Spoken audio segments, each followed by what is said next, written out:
Tonight, you'll be hearing 5 stories told by the descendants of Holocaust survivors, plus one by Matt. Obviously, these stories are not always easy to hear, and certainly for the people telling them, not always easy to tell. But it's so important to continue to tell them and make sure, it's so important to continue to tell them to make sure that these events are never forgotten, and so that we can hear exactly what happened from the people who lived through it and grew up with those who lived through it, not to let other people who have their own motives tell these stories. Additionally, coming together to listen to these stories strengthens our community and deepens our understanding of the Jewish experience.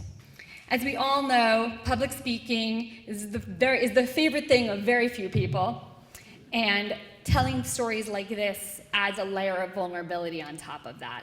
And really looking out at a bunch of people who have their nice faces on and are actively wishing them well makes a huge difference. Closing our show tonight is Pat Kazakoff. Pat lives in West Hartford and was the owner and distributor of PRK Associates, an ad specialty distributorship based in Central Connecticut. Pat has a passion for the performing arts and has performed at many major theaters in this area, including the Bushnell. She also holds leadership positions with Voices of Hope and Chabad of Greater Hartford. I loved Pat's answer about who she'd invite for brunch. It's very short and sweet. This is what she said. I would invite Golda Meir for lunch to discuss women in leadership and to compare our apple cake recipes. Which sounds like a very awesome and classy time. Please welcome Pat Kazakoff.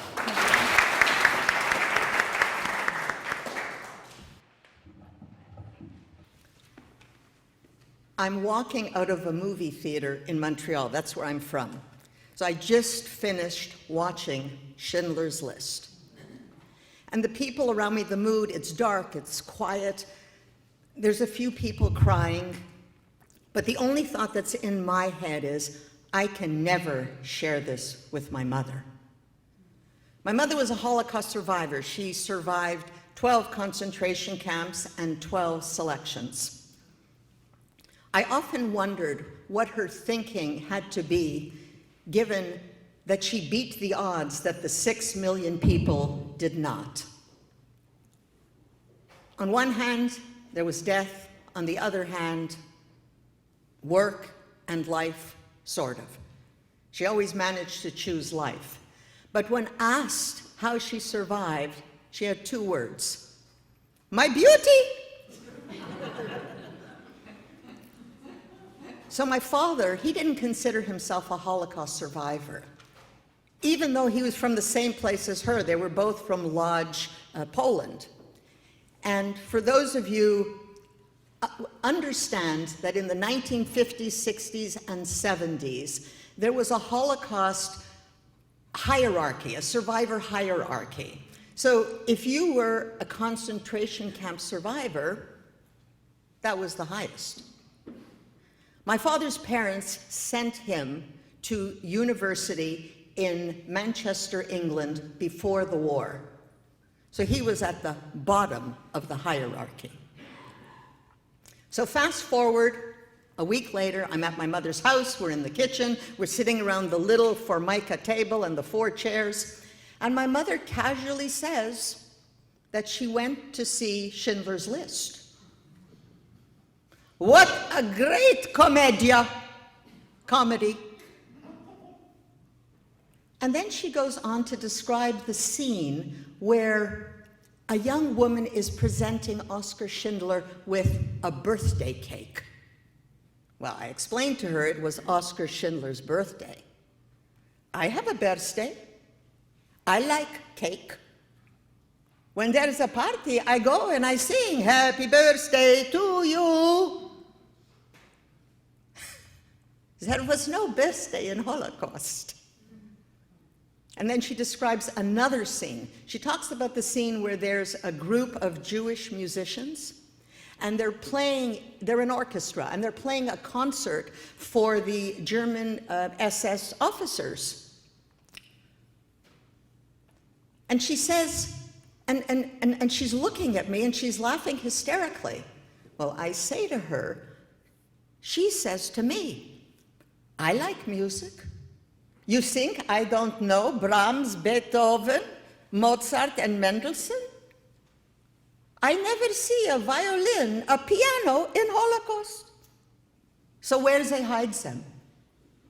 Well, in the closet, under the bed, in the Finnish playroom.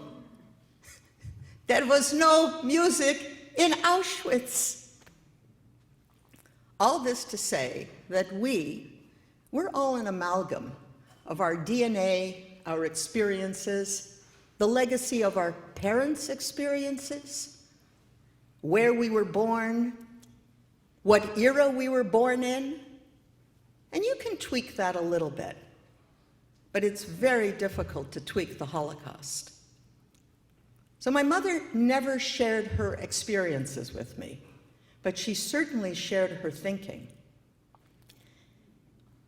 And I knew that my thoughts did not mirror my peers, and my conclusions rarely encouraged consensus. And these thoughts, there were examples of them in my everyday life, every day. So my husband is proposing to me. It's in the 70s. And we're at a restaurant in Montreal. Some of you might know it. It's called Moishes. It's a steakhouse. Yeah, okay, good. It's a steakhouse. And we're sharing a steak because it's cheaper to eat one steak than two steaks. And he's proposing to me, and he says he wants to go shopping with me for a wedding, for a diamond ring. My reaction? I don't want a diamond ring. Why would I want something that everybody else has? Result? No diamond ring for 15 years. And so you ask, why 15? Because he begged me. After 15 years, could he please buy me a diamond ring? Result? Diamond ring? I went shopping with my mother for a wedding dress, and for those of you who have been to those stores, they're quite posh.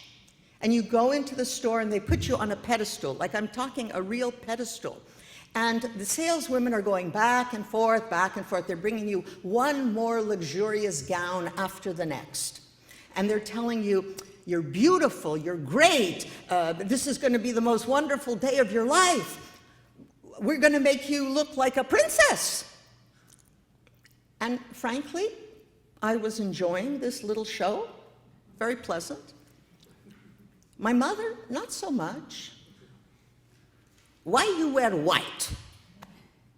Well, white is what brides wear.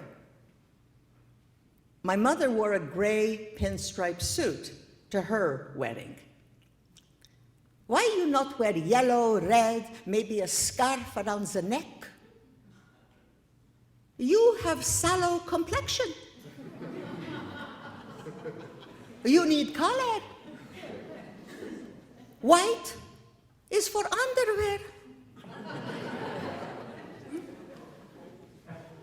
My husband and I immigrated to Hartford from Montreal in the 1980s, and I got my first job. Very, very excited. I called my mother, and I tell her, I'm going to be working for Channel 20, WTXX. I'm going to be a children's television host and a puppeteer. They pay you for that? Yes. But we didn't discuss my television job, and her reaction was, so what do you do as television host, puppeteer? What do you do? What you say? Hello, boys and girls? It's a little more than that, but yeah. And a few months later, my mother and my brother were visiting me from Montreal, and they're going through customs. And the customs officer says, what is the purpose of your visit? I come to see my daughter. And what does your daughter do? Doctor's wife.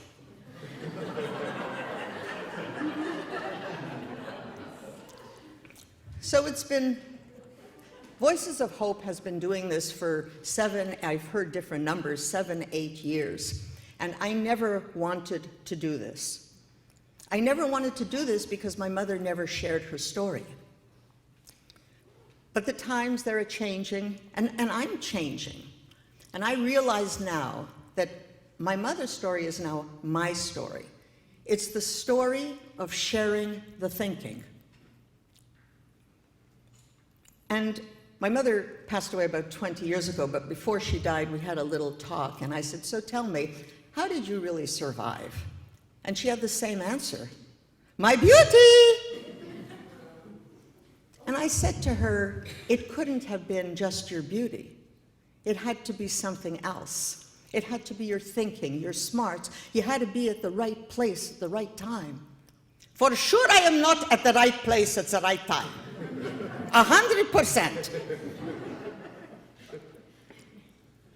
My smarts, you know, is not so smart to be so smart. And a few weeks ago, we were at my son's house in Boston for Passover. And we're sitting around the beautiful dining room table set for 12. And we haven't started the Seder yet. I'm having a sidebar conversation with me, my husband, my 33-year-old son, and my 6-year-old grandson. And I'm telling them about what I'm doing this evening, this speak up, I'm talking to them. But more specifically, I'm talking to them about the concept of the second generation. And so I explained that my mother was a Holocaust survivor. She's the first generation. And I'm the daughter of a Holocaust survivor. So I'm the second generation. And my I'm third generation. That's this generation. So. And my 6-year-old grandson, with very little hesitation, says, well, that would make me the 4th generation. Yes. And the thinking goes on. Thank you.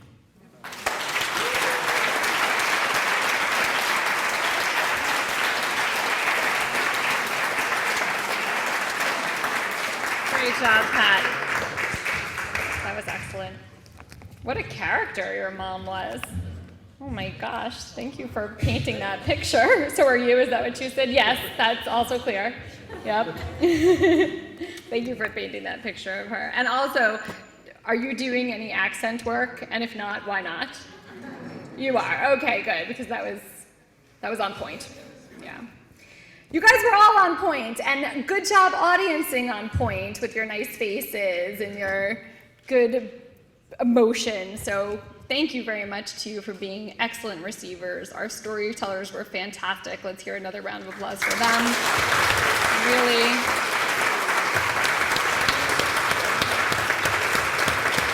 And one thing you said, Pat, about tweaking the Holocaust, that you can't tweak the Holocaust. And I think that was a really good line to think about as we wrap up the show, that is exactly why we are here, is so that nobody can tweak the Holocaust.